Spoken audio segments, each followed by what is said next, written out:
Les citoyens ivoiriens ne pourront plus directement saisir la Cour africaine des droits de l'homme et des peuples. La Côte d'Ivoire vient de retirer sa déclaration de compétence de cette juridiction. En cause, une récente décision de la Cour au profit de Guillaume Soro.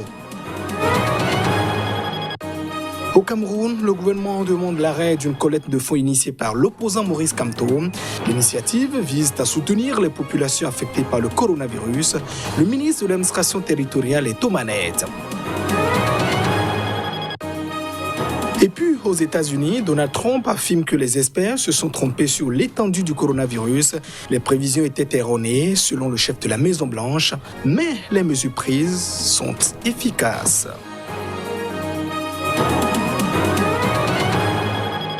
Voilà pour le sommaire de cette édition. Merci de nous choisir pour vous informer. Les citoyens et les ONG ivoiriennes ne pourront plus directement saisir la Cour africaine des droits de l'homme et des peuples. La Côte d'Ivoire vient de retirer sa déclaration de candidature de cette juridiction. C'est le porte-parole du gouvernement qui a rendu publique la nouvelle ce mercredi. La Côte d'Ivoire a retiré sa déclaration de compétence de la Cour africaine des droits de l'homme et des peuples, a annoncé mercredi le porte-parole du gouvernement ivoirien, dénonçant les agissements intolérables de cette juridiction. Concrètement, ce retrait de déclaration de compétences fait qu'il ne sera plus possible aux ONG ou personnes privées de saisir directement la Cour à laquelle la Côte d'Ivoire continue d'adhérer. Cette décision fait suite aux graves et intolérables agissements que la Cour africaine s'est autorisée dans ses actions, a affirmé le porte-parole Sidi Tiemoko Touré, également ministre de la Communication, en lisant un communiqué. Le gouvernement a donc décidé le 28 avril de retirer la déclaration de compétences prévue au protocole relatif à la Charte africaine des droits de l'homme et des peuples émise le 19 juin 2013, a-t-il ajouté. Cette prise de distance survient alors que la Cour africaine, saisie par des partisans de l'ancien chef rebelle Guillaume Soro, avait ordonné à la Côte d'Ivoire de suspendre les procédures à son encontre. Ancien Premier ministre et candidat à la présidentielle de 2020, Guillaume Soro a été condamné mardi à 20 ans de prison pour recel de détournement de deniers publics. Il est aussi accusé de tentative d'insurrection. Cette décision confère une certaine immunité pénale à quelqu'un qui veut être candidat aux prochaines élections. C'est inacceptable, a lancé le ministre des Affaires étrangères. Saisi par l'opposition, la Cour africaine avait également demandé l'année dernière à la Côte d'Ivoire de réformer sa commission électorale. Les autorités avaient été très lentes avant de mettre en place une réforme critiquée par l'opposition qui avait à nouveau saisi la Cour. Il y a eu émeute ce mercredi dans une prison de la capitale de la Sierra Leone, Freetown. Un gardien a été tué lors du mouvement alors qu'un incendie a été déclenché. Les causes de la mutinerie des détenus de la prison de Pademba Road n'ont pas encore été établies, mais elle s'est produite après l'annonce lundi par le ministère de la Justice que l'un des prisonniers avait été testé la veille positif au nouveau coronavirus. Un gardien a été tué et plusieurs dizaines de ses collègues et de détenus ont été blessés pendant l'émeute. Les forces de l'ordre ont bouclé le quartier et ordonné aux habitants de rester chez eux. En effet, à la suite de l'apparition d'un cas dans la prison, les autorités ont fermé à des fins de désinfection la section par laquelle il était passé avant d'être dirigé vers un hôpital. Les autres détenus de cette section ont été déplacés et mis sous surveillance sanitaire selon le ministère. La même source a suspendu pour 1 mois les activités des tribunaux afin d'éviter les contaminations lors des transferts de prisonniers. La Sierra Leone a enregistré 104 cas à ce jour de coronavirus, dont 4 décès. Ces prisons sont vétustes et généralement surpeuplées. Des ONG locales ont récemment appelé le gouvernement à libérer les détenus emprisonnés pour des délits mineurs afin de lutter contre la propagation du Covid-19. Au Mali, un incendie a ravagé le principal camp informel de déplacés de Bamako, où plus de 1000 personnes ayant donc fui les violences dans le centre du pays ont trouvé refuge, bordé par un marché au bétail. Le camp est donc habité en large majorité par des Peuls du centre du pays. Écoutons cette précision. Tout a commencé entre 10h et 11h.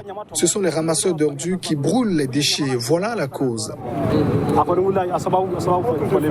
À l'heure actuelle, il est difficile de préciser qu'est-ce qui a provoqué la flamme, mais les informations que nous avons recueillies à l'arrivée sur les lieux, et d'après nos constatations, les flammes sont venues du tas d'ordures qui se trouve entre le site et la route.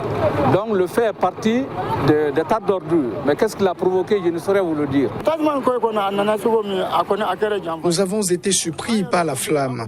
Nous voyons de loin des fumées et au bout d'une vingtaine de minutes, le feu s'est propagé. Et voilà que nous avions tout perdu, des peaux d'animaux et sacs de riz.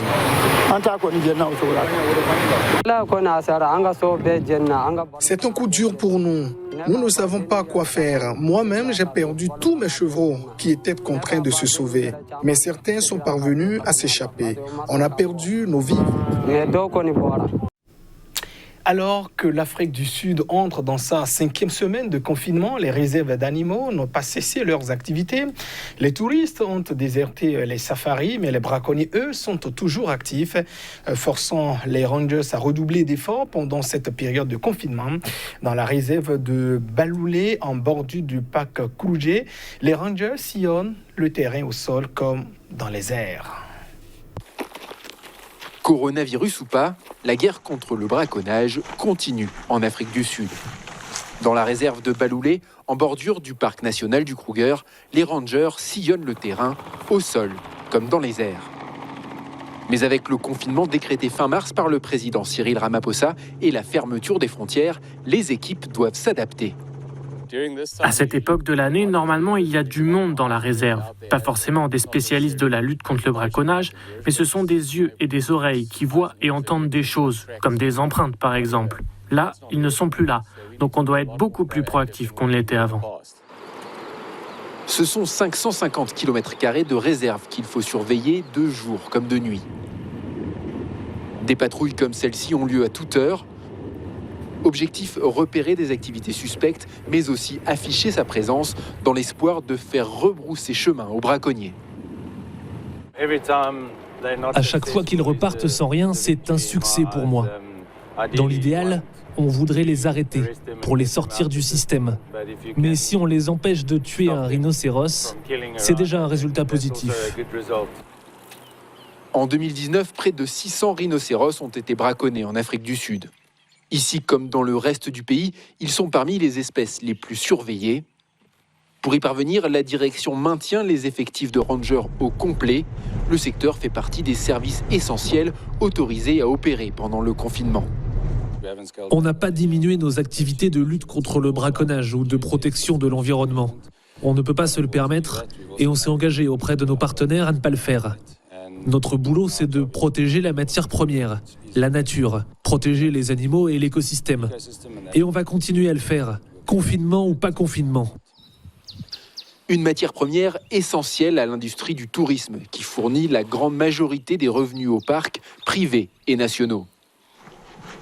Les rangers continuent donc leur patrouille en attendant la réouverture des frontières et le retour des touristes. Le gouvernement camerounais s'oppose à une collecte de fonds initiée par l'opposant Maurice Kamto. Le ministre de l'administration territoriale vient d'ordonner à 2 opérateurs téléphoniques de fermer les comptes mobiles ouverts par le président du mouvement pour la renaissance du Cameroun. Les précisions dans ce reportage.